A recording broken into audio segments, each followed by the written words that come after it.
on our panel.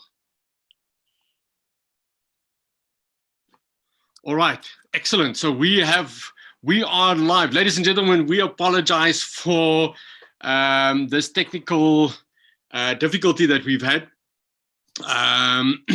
It's our first time that we're doing the Business Book Club live events, and thank you to COVID-19.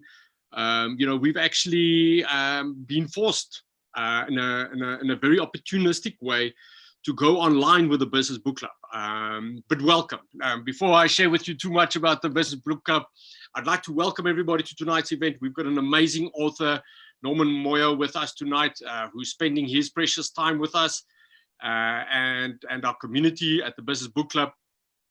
But before we go to Norman, I would like to welcome you all and just share with you a little bit about what the Business Book Club is about. Now, we started the Business Book Club in April 2017. The idea transformed as I've always been very privileged in the sense that I had a mother who took me to a library. And because of going to the library on a regular basis every week, it's still in those days where you had a little library card and you took that out and it got stamped and you took the book back and you got your card back and you take out another book. And through that, I've been very fortunate in the way that I've learned the discipline of reading, and I've learned and through the discipline of reading, I've experienced the privilege of knowledge. And through the privilege of knowledge, I know that you can change lives. Because the reality is we only have about 20% new thoughts every day. In other words, 80% of our thoughts that we have in our mind actually comes from yesterday and the day before that. So generating new ideas is a very important part of creating the life that you want. And through reading, you are able to do that, and you're able to lift your thinking and know what is possible. And once you've been exposed to that, it changes your life. And there are many stories like that. And we can just take the recent example of the Kenyan athlete who ran the marathon in under two hours. I mean, what an amazing feat!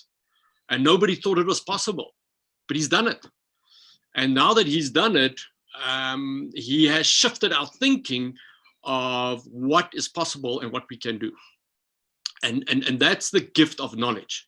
So because otherwise we don't know what we don't know. And through the Business Book Club, our purpose is to share knowledge. Our purpose is to share knowledge with you, our audience, our community, and also through donating books. Now, in our live events, we would normally have a donation box, and people would pay it forward. By attending our events, they would donate a book, and those books we then distribute to libraries and less privileged communities. And up to date, we have been able to collect more than 6,000 books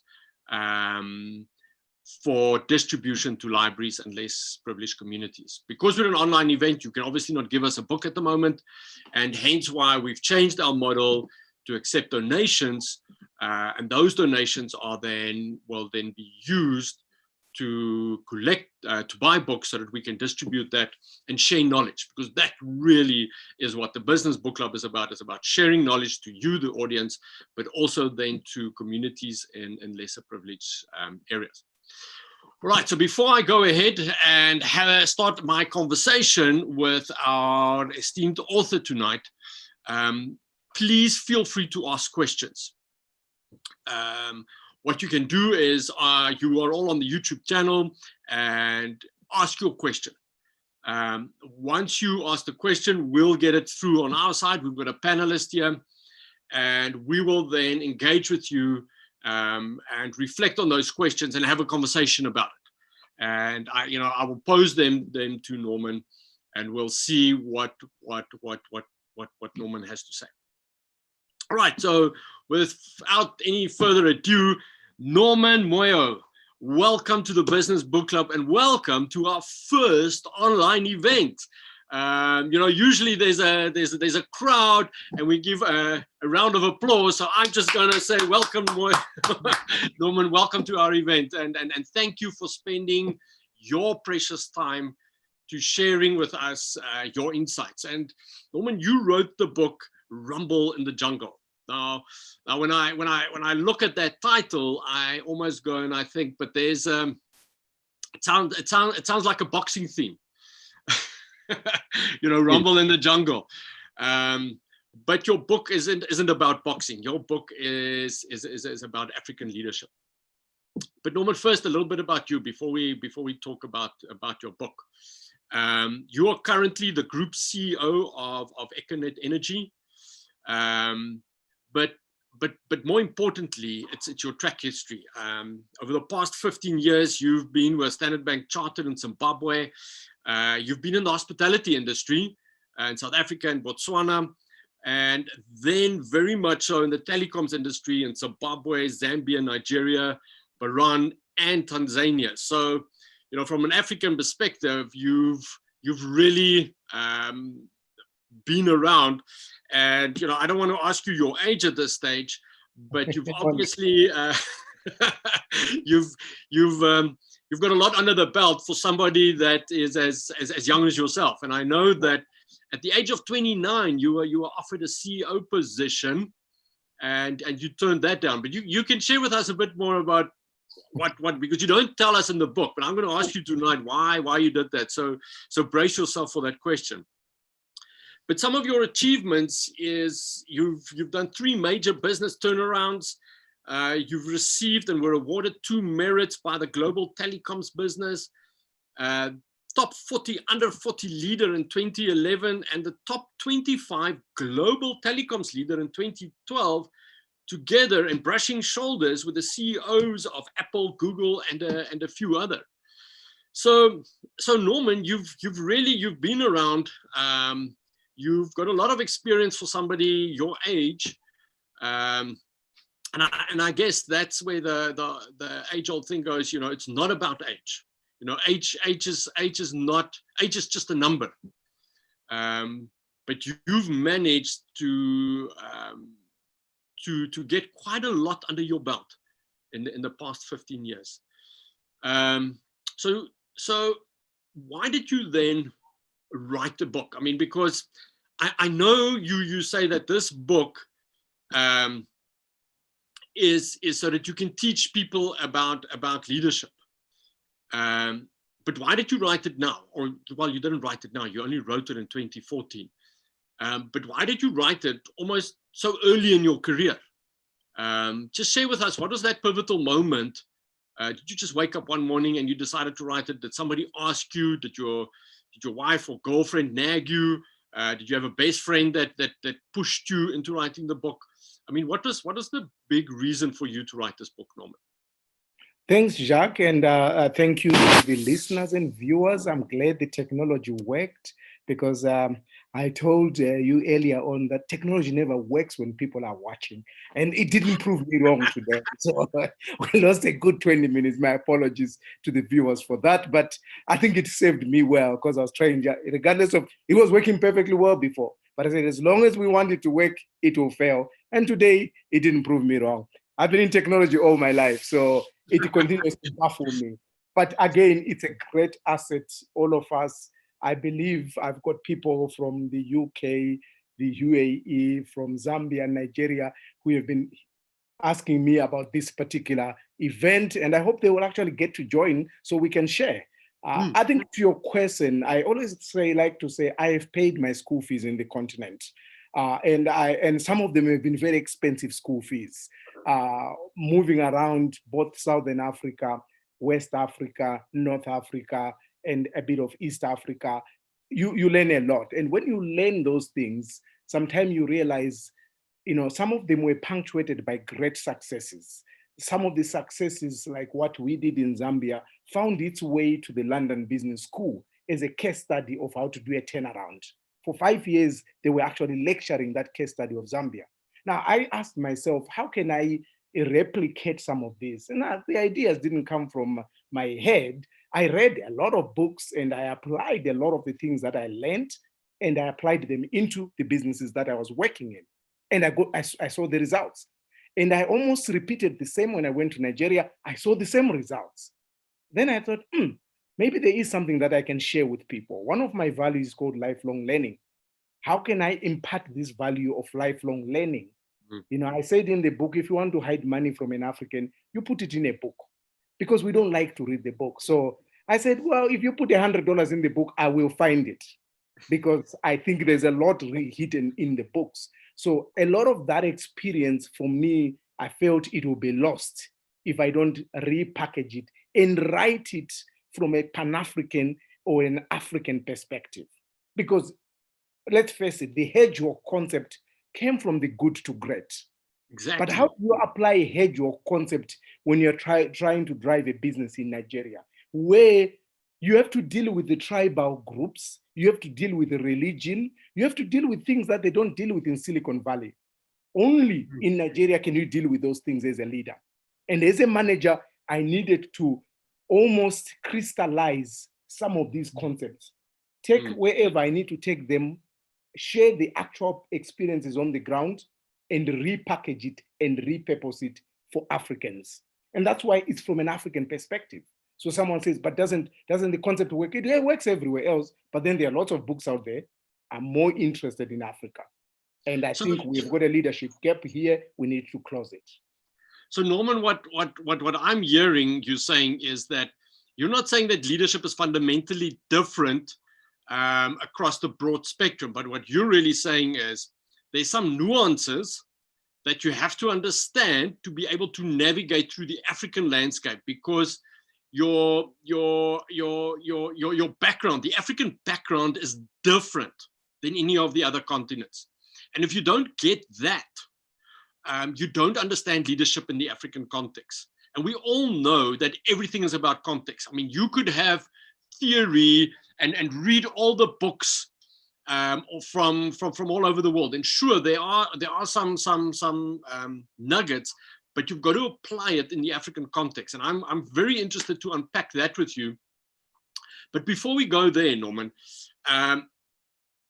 in your introduction of your book, you wrote that this book is for your target audience, small businesses to massive multinationals. And I know specifically that your experience is a massive multinationals. But the question I have is why are you confident that this shoe can fit both target markets? In other words, both the small business and the multinationals. Why do you feel that your book is a fit for both shoes? You know, very good question, Jacques. What a gentleman who is running $1 million company, and another gentleman, a lady who is now running $1 billion company in Africa, and a president who is running $1 trillion economy, require the same set of skill set to run these things, albeit at different levels of sophistication and bandwidth. But do they need to understand the importance of leadership? Absolutely. Do they need to understand the concept of managing talent?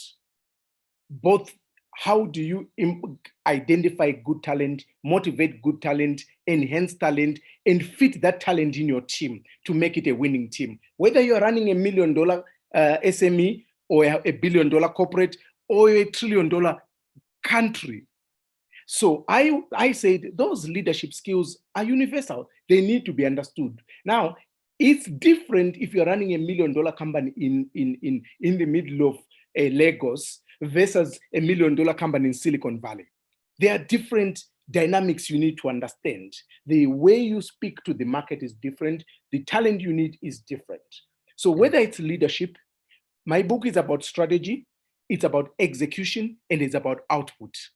Those three cover all the three angles. So you will notice at the very tail end, I did go there where we all don't like to go there. How do we turn around this continent called Africa, which I felt is poorly managed, can be managed better by the same skill set that we seem to actually have in abundance in the continent, but they don't like to go all the way up to the national level because they're saying politics is too dirty. We would rather run our $1 billion company. Then one day they're surprised how their $1 billion company become a slave of the president in power. And before you know it, that weakest part becomes your next strategy exercise. So for me, we can't separate that. And I said, we need to look at the small guy, the middle guy, and including even at a national level. Excellent. Excellent, Norman. So I like that. And we're definitely going to go into this African story, because I think this the Africa story is fascinating for us. And, you know, and being a business coach myself, I speak to many leaders and everybody wants to go into Africa. You know, everyone wants to go and do business in Africa. But the reality is, I don't think everybody knows Africa and understands it. So we're really going to tap your brain and your knowledge and experience in that. But before we go there, there's one more question that I have for you, and that's, you know, relating to the times we live in. You know, we've got COVID-19, and we're not going to dive into the reality of that necessarily. But what I want to ask you is, you wrote this book in 2014. We had a different world then. I mean, in 2014, we never thought that what would happen today is happening. But why do you feel confident that your book is relevant, especially in the COVID-19 environment? Why would your stories and your experiences, because isn't it a question that it's completely new, it's different? You know, we've almost got a blank canvas. We almost need to take all the leadership books that are out there and maybe pack them away and start writing new books for the new world. What is your take on that? I think COVID-19 presents it's a crisis, and we talk about, you don't waste away a good crisis. This is a crisis, but as a business, you need to ask yourself, which side of the pendulum are you going to emerge out of this? If you go into the core things that I wanted to illustrate in my book, there's an issue of values in the leadership of the people. What do you need today more than anything else is a leadership team that is able to look at what is the lay of the land. How do we restructure our business? How do we redesign our business? How do we re-engineer our business to be able to survive in a crisis like this? Remember, this is not the only crisis we've had. We had a crisis in 2008. We've had Great Depression. We've had crisis after crisis. But the skill set needed in the leadership does not actually change so significantly. Right now, you need to almost blow up your entire business canvas and ask yourself, have you got the right product? Do you have the right route to market? How is your marketing being done? Or today, if you are going to talk to me about billboards, newspapers, I'm beginning to ask you, are you still living in the old? Because I could reach 1 billion people using social media. So, but this is what COVID is now beginning to present for us. Did we write about that? Yes, it was there. So the leadership piece is important. But strategy, where you have got such chaos, you need a single-minded focus on understanding what you can do better than anyone in the world. And that's what you need right now. It was relevant in 2014, it's even more relevant today.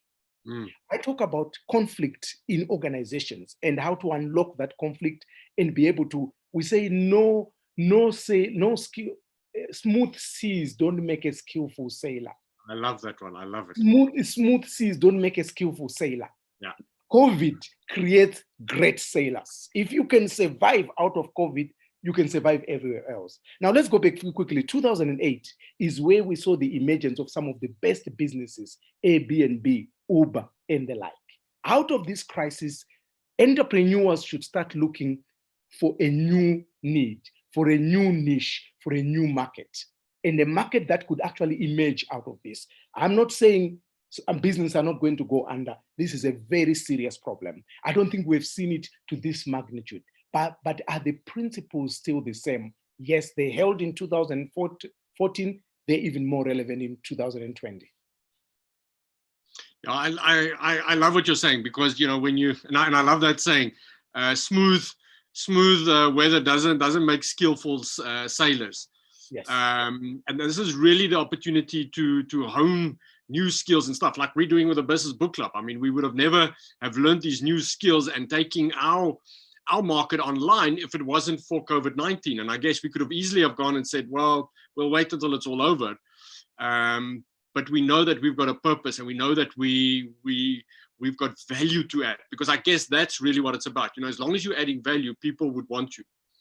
But I want to go. Absolutely. I could even add, I think, even from a capability building point of view, I have got in my own organization, my own team, our own program where we are able to reach out to some of the top talent in the world to talk to us about energy. I have got some of the top talent from any corner of the world. The technology and these platforms are allowing me to be able to reach to levels I could never reach before, because I can literally put 5 to 10 of my country teams that are in 5 to 10 countries on one platform, Zoom platform, for instance, and I can get someone sitting in London or Beijing or Japan to be able to talk to us about KZN, continuous improvement. They can talk to us about how to reach the bottom end of the pyramid. They can talk. I couldn't do this until now. So it's called a new normal, but we say it's a perfect storm for us to recreate a new business and a new model. Absolutely.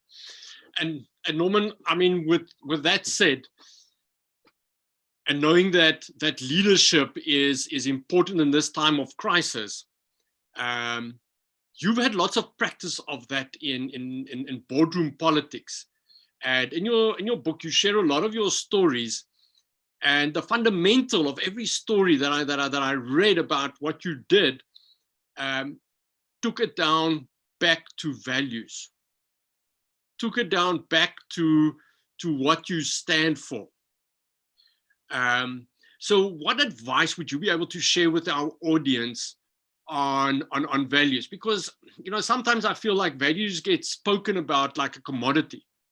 It gets thrown around and like it's a commodity, and it loses its essence. So what message have you got for our audience in terms of values, but also giving us some examples of how you've used those values to turn around some or to navigate some big decisions that you had to make, where lots of money was involved, where lots of careers were involved, big relationships, important relationships were involved. How have you used that to navigate that one could almost push parallel to the current crisis that we are experiencing? Fantastic. And I think value is the very first chapter of the book. And I've always said to people, if you're going to work with me or become a partner of mine, get to know what my values are, because that's what describes me. I summarize 5 values, and it's easier for me to explain them through that. And I'll try to do it quickly. For a short man, we struggle with a short summary. It's you never understand it, Jacques, because you're tall. So don't even laugh, because I become very sensitive around my height. But number 1, it's legacy. Number 2 is integrity. Number 2 is 3 lifelong learning. Number 4 is work. Number 5 is output. Why do I say legacy? I say it to people, someday I'll invite a few people to my funeral. That day will come, obviously, for all of us. I want to hear what you say at the funeral. And I want you, Jacques, to say, hey, Eli is a young man. We worked with him. He was great. I would like my children to say the same. I would like my wife to say he was the greatest husband that ever lived. Hopefully there wouldn't be another husband at that stage. I would like my employer to say, wow, he delivered great value for us. But I also want my team to be able to say he was a great leader. He allowed me to see my very best. Can you see, I have just taken care of all my major stakeholders in one value. I moved on the value of integrity. I don't want to be second guessed whether I signed something and whether it was in bad taste or there was anything unbecoming of it. I've worked in Nigeria. I had $100 million budget every year for 3 years running. That's $300 million budget. And there are a few things you should not put in the same concoction. A $100 million budget and a chief marketing officer role together don't go very well together. I won't say in Nigeria, but it's even worse, because you get a lot of creativity beginning to emerge, people wanting to game you in this. And as a chief marketing officer, you've got too much power to abuse, because I could decide to say, this particular proposition, I'm going to push it on billboards because I've got a side deal that I've done with a billboard company. In Africa, it's tough when you've got that. But I had to explain this value to my entire team, and to all my partners across the board. And one of the most rewarding conversation is when a partner walked into my office and he said, Oga, we are here, you are the new Oga now, you don't shop. So we're quite happy doing business with you. And they were basically just saying, oh, the market is talking that the new boss doesn't take much, so doesn't take anything. So it's not worth us trying to be funny. Let's just stick to the work that we need to do. That's how the integrity value saved me. And so I'm able to do the work, and the teams around me are comfortable that I'll always back them because of that integrity value. The lifelong learning, very important. I said across the businesses, I learned a lot of concepts and I applied them. When I think a concept is great, I will apply it. One of the things you notice in my lifelong learning, I like to call it triple L because it triples my tongue. The triple L. The triple L is the reason why I had to write the book, because I needed to share. But the triple L is why I try to read 2 books every week. And you'll be surprised. It's very easy with Audible these days. You drive in the traffic on the way to the office, 1 chapter. On the way back, another chapter. By Wednesday, I'm done with 2 books. And I can repeat over and over. And every time I learn some of these books, I put them into practice. So I think work is one of those values, and profit. But work is about working smart, execution, follow through, follow through, follow through. Very important. You know, it's not so much about spending 16 hours in the office. It's what you do with the 4 or 5 hours that you spend, is the focus. And in times like this, if you're going to sit there and be very proud of spending 16 hours and another guy is working smarter, you're going to do a lot more work and get a lot less done. Smart partnering matters in these times like this. That's the work ethic. That's the execution value. Results are stubborn. I always say numbers are stubborn. Numbers don't lie unless you work for Enron, but numbers don't lie generally. So I focus on the numbers. I focus on the output. In times like this, you want to focus on the output. To be spending a lot of time, I say there's no return on ego in business. Focus on return on the investment. Focus on return on equity. I would even end and say the values have taught me that I always, ever since for the past 15 years, I always drive a big car. It says a big Land Cruiser. Even if I can't afford, I'll buy a second-hand one. Why? Because I need to pack my ego in the boot of that car. I cannot bring it into a meeting, because when I bring it into a meeting, I then start making the wrong decisions that will destroy me. All those decisions are guided by my values. Fascinating. And I like that story about the numbers, because you're talking like a true accountant, and being from an accounting background, when you talk about numbers, I can totally relate to that. And I always share with my clients that the numbers tell you the story. So they don't lie. And I know, people always say, if you want to know where things, just follow the money, follow the numbers, and they'll tell you what has happened. And for me, Jack, I connect the numbers to the legacy. So I say this legacy is number 1. When you don't deliver those numbers, there's no legacy to leave behind. When you worked for Enron, what you do is you remove Enron on your CV. When you worked for Lehman Brothers, you have to remove it off your CV because there is no numbers to show for it, and so does your legacy. So for me, the two are so interconnected. And I then always say, I can't be the only guy in the room who has got the best idea, because I will not leave a legacy if I do that. I have to cultivate ideas from each and every member of my team. And recently we found out that, team members are different. Ronaldo is a diva. Sorry to the supporters, can be a diva in a team. You need to acclimatize as a leader to accommodate Ronaldo, or else you never win the tournaments. If you want to treat him the same way you treat any midfielder, you will never get anywhere. Every team member is unique. And I've had to accept that. And I've had to bend over and bow down to certain team members, because I realize how valuable they are, but they also like to be treated differently. That's what the values teach me on meticulous, I think, very important information to that level of detail. Yeah, and I think one of the values that you also shared is higher ground. Where you sometimes you stay on higher ground, and I love the analogy that you used, the war analogy, from one of the books that you've read. And by the way, ladies and gentlemen, that afterwards we'll share a link to Norman's book that you can purchase on Amazon.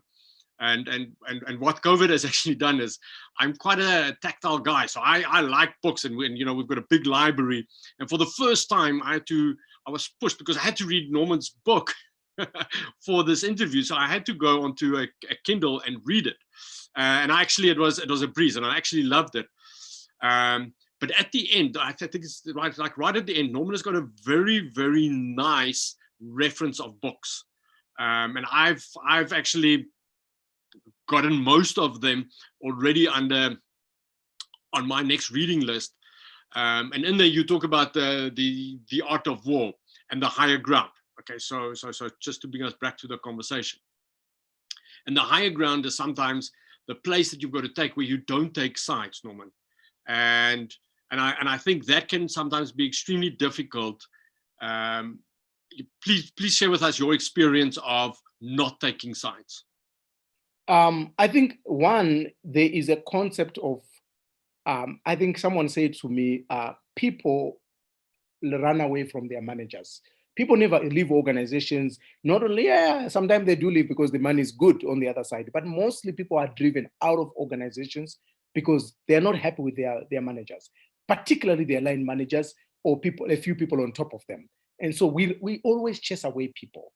But one of the skills that I had to learn in a harsh way was that I couldn't, when I left Zimbabwe, I was very unhappy with one or two managers who made me very uncomfortable. And by the time I left, I was celebrated. I don't have to deal with this person all my life. Yeah? Her name was Sarah. This is just another name. Her name was Sarah. I said, I don't have to deal with Sarah all my life. I'm so happy I'm moving to Zambia. So I moved to Zambia. And within 3 months, Paul emerged. And he hated my guts. He hated that I was short and I talked too loud. And every strategy that he set on a tangent to destroy it. Then I thought, this is funny. This is the same behavior emerging. Now, I'm not going to leave this place anytime soon. So I have to learn the art of dealing with people like this instead of trying to find a way out. Now, in most, unfortunately, situations in the organization, internal politics can be the toughest thing to deal with.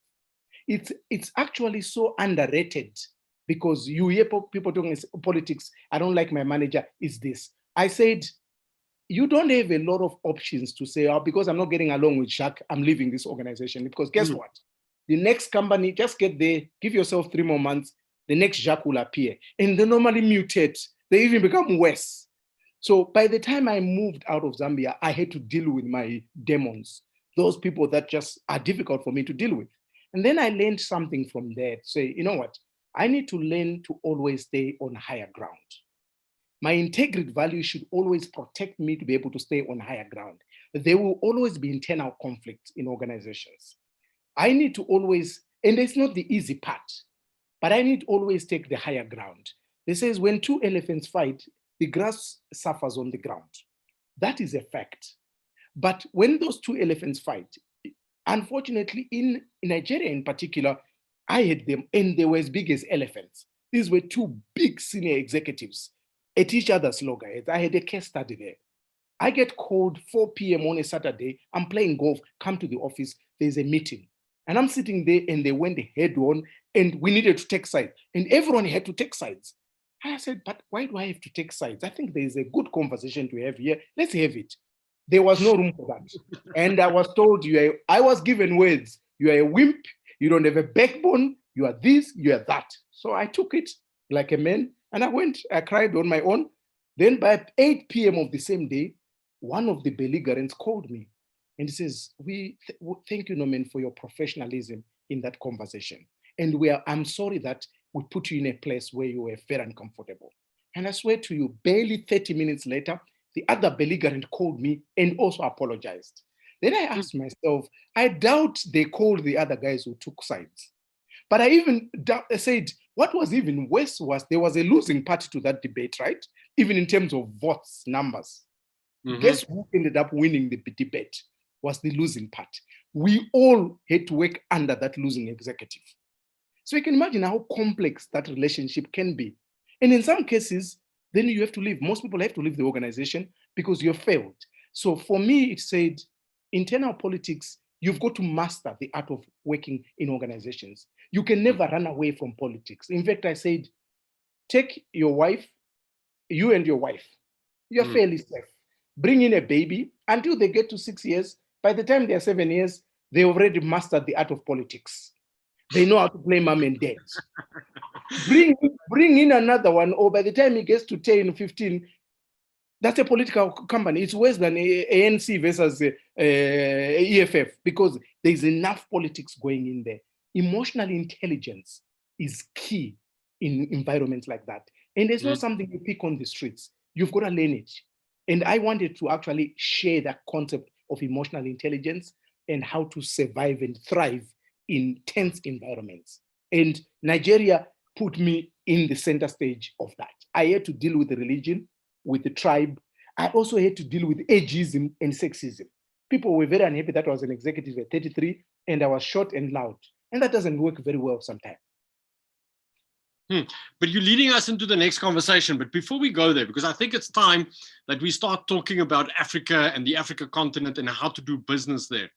But before we do that, Norman, I just want to reach out to our audience and just let them know that they must feel free to ask questions or to engage with us. You know, we've got the ability to see their questions, we've got the ability to answer them, and Norman would love to answer your questions. If there's anything that you want to know about Africa, or about his current role at Econet, or about his experience in the African environment and the telecoms environment, or also his opinion on COVID, please feel free to post your questions, and we'll answer them as soon as we start seeing them come through and as soon as there's a gap in our conversation. So Norman, let's go back to Africa, and let's go back to this situation that you were in, where you're in Nigeria. There's something like, what did you say? There's like 137 tribes there. Yes. I mean, we think we have problems. Yeah. I mean, they do have 150 million people. We've got 50 million people, or 60 million. But 137 tribes, that makes a big difference.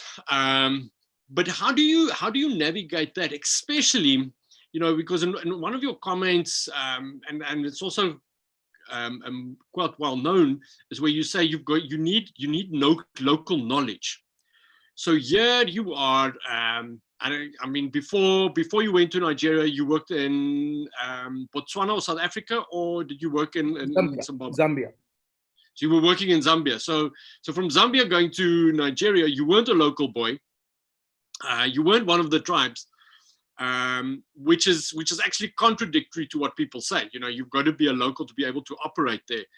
So, but you were successful, and the reason you were successful is because you were able to put a lot of pressure on MTN at that stage. Am I right? Because you were taking a lot of their customers away, and I mean, there's a reason why you won those awards. So how did you do that? Somebody that's not a local, who's got a fierce competitor with a lot of money and have been operating there for a while. How did you do it? So I think, and we should define success correctly, because I said it's about numbers. So I moved into the market. We had 5 million customers. By the time 36 months later, we were 20 million customers. We moved in the market. We were making $500 million turnover. 36 months, we were making $2 billion. Now, I take a lot of that part of that success with the leadership team, because I had the responsibility of driving customer numbers and driving revenue. Now, we obviously had the rest of the team to deliver the product and everything else. But as a team, we were successful. Personally, in particular, I had to accept, first and foremost, that when you get into a place, we call it, in the book, I talk about the picket fence syndrome. A man was going into East Africa. He arrived into a village in East Africa, Kenya. It was a village. As he's walking into the village, he sees a small little thicket fence in the middle of a village. And he says, but what is this thicket fence for? It didn't make sense to him. He kicked it off, continued in his journey into the village. So he was taking photography. Then 2 days later, he sees villages scampering, screaming, crying. And he says, what's going on? He says, some idiot removed the fence that we had put against the lion, and the lion is now in the village and is busy attacking the villagers. He says, but I saw it, but I thought it was just, it didn't serve purpose. He says, well, you see, the lion always used to come on the same route, get to the thicket fence, then it will turn and go back. But because you removed it without asking the question, if you had just asked us, we would have told you why we put that thicket fence there. Now, it's a learning. As I was moving into Nigeria, I was very nervous. I've never been that nervous. My wife was even more livid to say, wow, how are you going to survive in that market? This is not Zambia, no man. Listen, Zambia had barely 1 million customers. I was moving to a network with 5 million, starting at 5 million, moving from a 1 million network customer. So you can do all sorts of numbers there. But the thicket fence syndrome taught me when I got there, the first 90 days, I needed to understand, why is that thicket fence there? Why do we have 93% of management being one tribe? 93% of management. Where is the rest of the other 140 tribes? Why is it that this particular gentleman in my team, every idea he comes up with is superior, cannot be challenged? Then they told me, Oga, because he's an Igbo man, and they are supposed to be the smart ones. In Tanzania, they are called chagas. So even if the idea is dumb, but because it came from a particular tribal background, no one is willing to challenge it. Now, you had to understand, because I sat in one meeting where the two of my senior execs were fighting it out.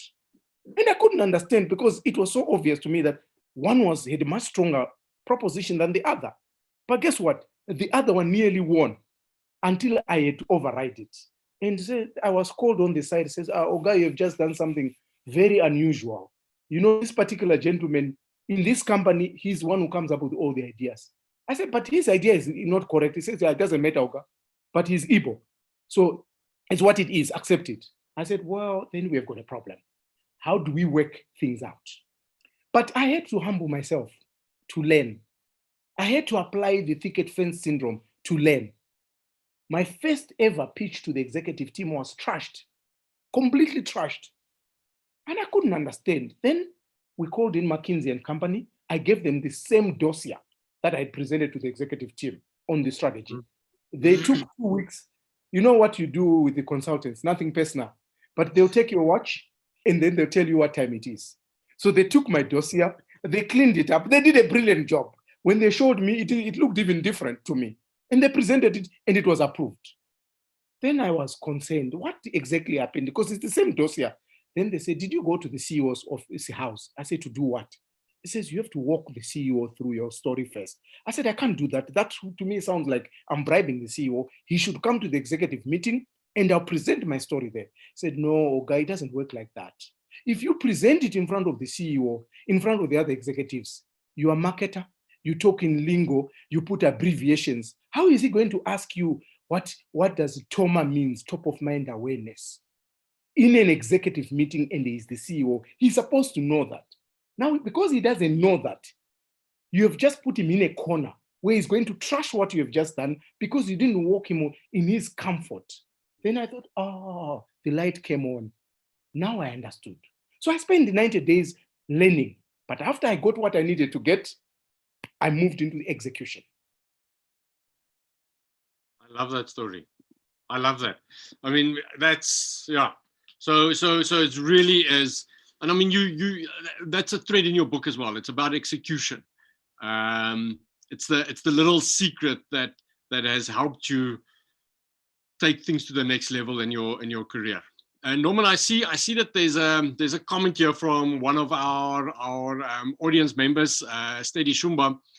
And what's your answer to that? I mean, where he's saying that line management is usually the #1 challenge in every organization. I mean, how does one deal with it when you're getting blocked, when your ideas are getting blocked, when you can almost see the answer and line management is just blocking you? What do you say to somebody? What advice do you give to somebody like Steady Shumba? I think #1 is, I think he's spot on. I said earlier on, is people run away from people. And unfortunately, most people run away from their line managers. And I think while it's a lot of material, books, CEOs talk about the importance of people and talent in organizations. But if you actually get to when the rubber hits the road, you'll be amazed at the amount of lip service they offer to this concept of developing talent. You'll be amazed at the lip service. So I say, no stream can ever rise above its source. So if your line manager is this level, he will struggle to create a team that can be this level.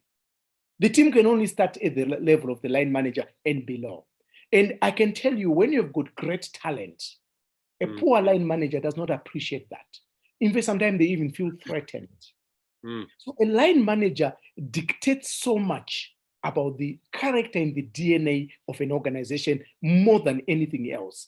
A CEO's role is to really build the right caliber of line managers. First and foremost, what kind of line manager should it be? In the book, I talk about Fords and Ferraris. I said in every organization, there are Fords and there are Ferraris. In every one of us as a people, you need to know who you are. Are you a Ferrari or are you a Ford? No, forget about the Ford. Call it a Land Cruiser. The 4-wheel Land Cruiser, the one you take into the village. You know you're going to go there and you will return back in one piece. If you're going to jump into a Ferrari and try to go into the village in Africa with a Ferrari, I don't think you know what you're not wired straight. But you need to, a manager, line managers who don't first know who they are a problem. You see, if I'm in marketing, I need a bunch of very creative people in marketing. I need a bunch of people who love the next big challenge. And those are mostly your Ferraris. In finance, operations, processing, I need solid Land Cruisers. I need solid Fords. When I say Ford, it's not the one that is burning. There's the other one that always catches fire. I'm talking about the American Ford with 4 wheels and the like. Big one. Yes. Now, first and foremost, line managers, if a line manager doesn't know who he is, he's likely going to either recruit a bunch of Ferraris and you frustrate them out of a job, or he's going to be putting the wrong people into the wrong roles. He's going to be promoting. I saw something recently that's the worst thing a manager can do is to promote an underperformer. In the book, I said, in every team, there are A performers, B performers, and C performers. Your A are your star performers. You should pamper them. You spend time with them. And don't feel guilty to spend a lot of time with them. Then there are B performers. This is the bedrock of your organization. Reward them, empower them, motivate them, and do all sorts of training to them. But then there are C performers. Get rid of them. Do yourself a favor. A line manager who fails to deal with his C performers sends a good signal to the rest of the organization that I value C performers. And you know what you do when you do that? You chase away all the A performers. So that's why the line management comment is spot on. That's one of the biggest challenges we have in organizations. We have it all the way up to the national level, where you've got ministers, you've got presidents in countries that I cannot entrust with $1 million company. If you are a president of my country and I cannot trust you to run a $1 million, a small little pop and shop, seriously, how do you run a $1 trillion economy? I say insanity is doing such and expect a different results. The same thing over and over, expecting different results. Norman, thank you so much for your insights. And we're going to have time for 2 more questions before we wrap it up for this evening. We want to thank everybody that's online. And if there's any more questions, please put them through. Norman, then there's another one that I want to bring to your attention. And it's a quote from your book where it says, where you talk about Africa is an evil place to live. And then you end the quote with, because of people don't doing any or don't do anything about it. So people turning their backs. And that's almost like the African story. Why is it happening, and what can we do to change the narrative? And a sad one for that matter. Africa is bad not because we lack talent, not because we lack resources. We are very rich with the resources, not because of any of that. I say the problem of Africa is a leadership problem, both at a national level, but also at a corporate and at a small scale level. Not because we also don't have the leaders, but I think we inherited a challenge. And instead of trying to find a certain mindset that can change it, we have continued to dig a hole. In the chapter, you see me say the first law of holes: when you fall into a hole, stop digging. We fell into a hole as a continent. We now need to dig ourselves out of a hole. Unfortunately, my biggest call is to people that I think you will notice that I am aware that when President Obama was in the White House, he had a number of Africans actually advising him. Some of them actually my own countrymen, Zimbabweans, advising people like President Obama when he was president. When I spoke to some politicians in Zimbabwe, they'd never heard of those names. So I said, how? You have never heard of a Zimbabwean advising the US president. You have never reached out to him. How many capable people can run the continent right now? There is a lot of A-star candidates for presidents in Africa. Most of them would not touch politics because the place is congested and the place is adulterated. We need to create a way out of it. We will not be able to get above the quality of the leadership we have. Now, we have got a few exceptional cases where we have seen the leadership beginning to rise and the countries beginning to follow. And that's why I say no stream can rise above its source. A country cannot be more superior than its president or its political leadership. We don't like politics. Neither am I encouraging, but I'm saying, sorry, you can diss it all you want. Your next strategy conversation, your next boardroom conversation is going to be about those decisions that are made. I would like to see finance ministers who understand finance. I would like to see telecom ministers who understand technology. I would like to see the chief legal or justice ministers who understand the basic law. I would like a president that I can entrust with $1 million company. But let's move away from there. I'm also talking about young entrepreneurs in the continent. There is a lot of potential in this continent to bring new young entrepreneurs. I lecture at Stellenbosch Business School, as you know, and one of the most consistent questions that comes when I talk about Africa is, but there's no money. No, man, how do we become entrepreneurs if there's no access to money? And I say, I always answer the same way. Resources follow strategy. Have you actually got a strategy?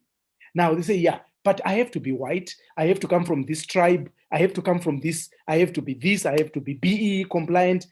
No.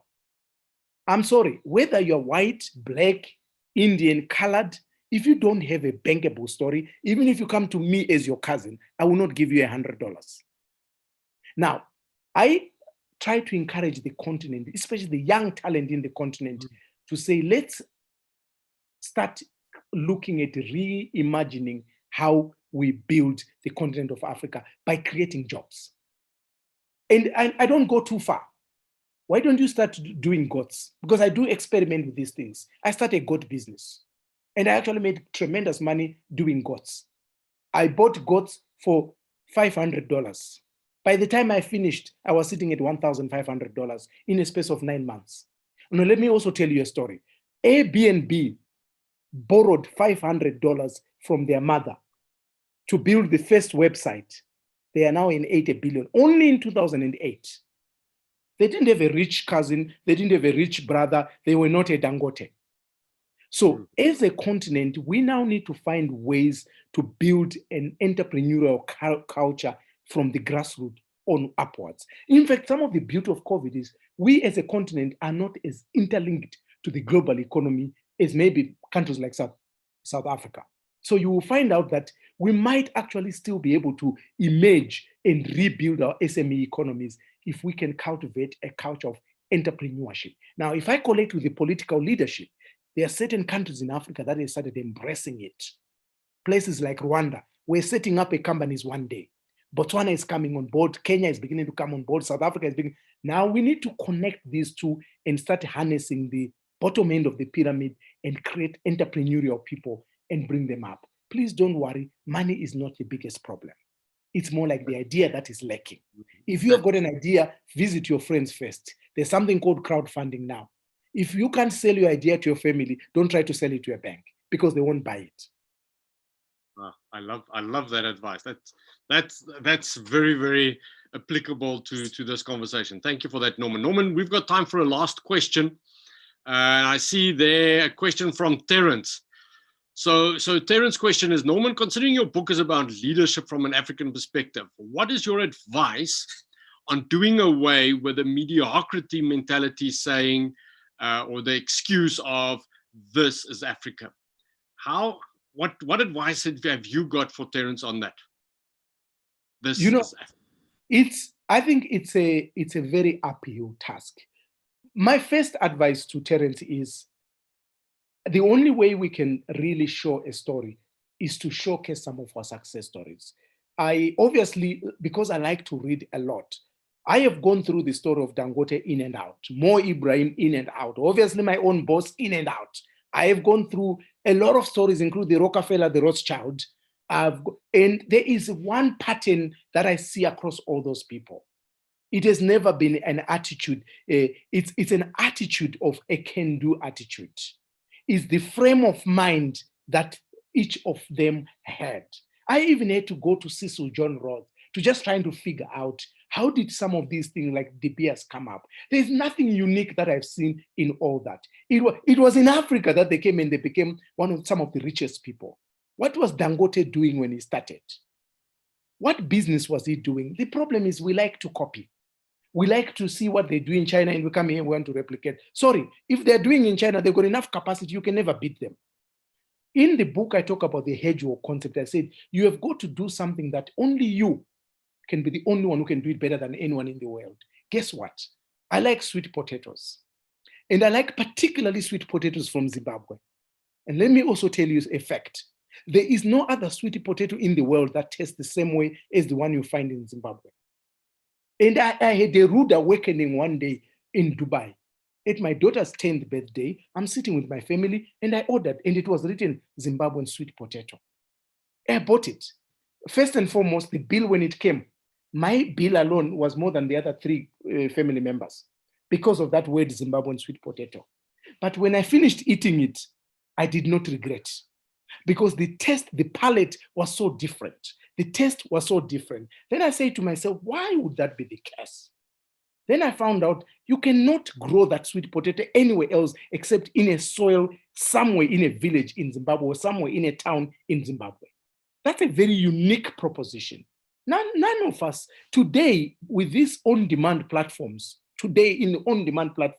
nothing stops us from being able to build different concepts out of Africa. So this is not Africa anymore. It's a mindset, and the battle is in the mind.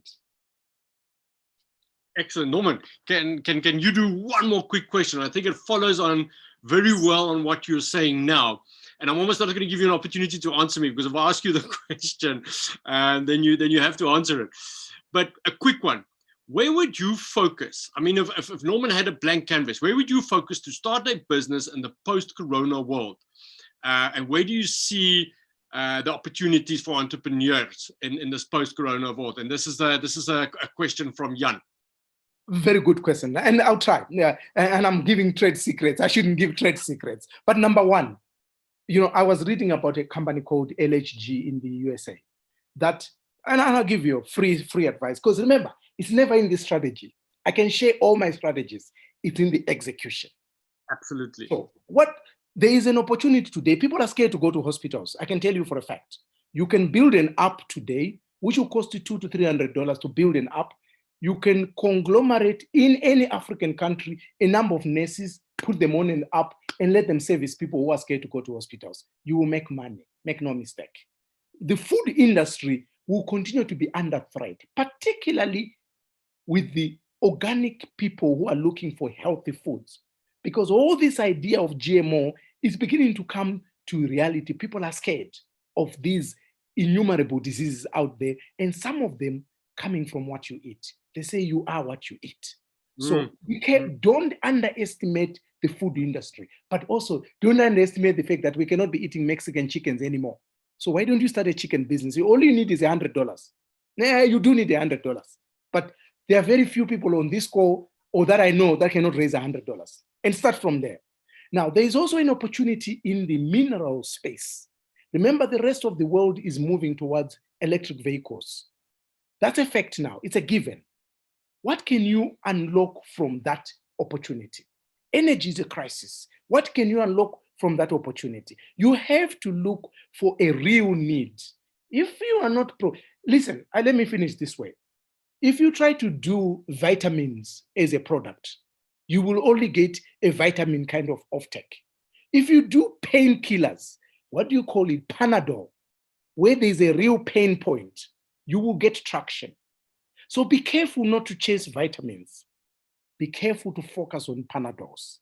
Because in Panadol is where because I have pain today. I need jobs. I'm scared to go to the hospital. I need quality food. Because part of the problem of COVID has shown how weak our health systems are. Diabetes is reversible. Don't quote me because they will get me into trouble. You can manage your blood pressure. You can manage with food. So those are pain points people have. So if you're looking for an opportunity out of COVID, look for pain points or look for Panadol business, the business that really cures a pain, not so much a nice to have, which is vitamin. You forget, Jacques, to drink your vitamin every now and then. Although you know maybe it is good, but you would forget. But trust me, you won't forget your painkiller. So I think that is a best way to summarize it. Norman, you've absolutely left the best for last. Thank you so much. Thank you for our audience for asking all these questions and engaging with us. Norman, thank you for your time that you've invested here with a book club and with our audience and sharing leadership from an African perspective. Ladies and gentlemen, Norman's book is available at Amazon. You can buy it on a Kindle. And interesting enough, if you're French, it's also available in French for those of you who enjoy the French language. If you're part of our database, you will receive a link after tonight where we will share the link to buying the book. If you're not on our database, please go to our website, www.thebusinessbookclub.org, and register there to become a part of our community, to become part of our database. So that you can receive our links and that you can also receive the links to our next author. We are going to run these events on a monthly basis where we'll be interviewing our local authors where they will share knowledge with you. But Norman, once again, thank you so much. I wish I had a big audience behind me. I'm going to still figure out how to do the sound on this, but I'm going to give you a big round of applause just to thank you. Because I know this takes a lot of your time, this takes a lot of family time, but I also know that you are passionate about sharing knowledge and sharing knowledge about the African continent, which you have got so much great experience with. So thank you very much for that. Thank you, Jacques. It's been a pleasure indeed. Yeah, it was lovely spending time together. And ladies and gentlemen, until next time, we'll be back. We'll figure out our technical issues and we'll be back with a vengeance and asking some more questions and sharing the knowledge and sharing the love. Thank you so much for joining us tonight. Have a great evening. And remember, keep a positive attitude that you are in charge of your destiny and that looking after your health is a very, very important part in making great decisions, as Norman has just shared with us here in the end. And so the next business, Jacques, to invest in is yours, because you are the next biggest thing. So go on the stock market, then we can come and buy you. I love that idea. Thank you, Norman. We're going tomorrow. Thank you. All right, everybody. Have a great evening. Thank you so much for joining us. Good night. Thank you. Good night.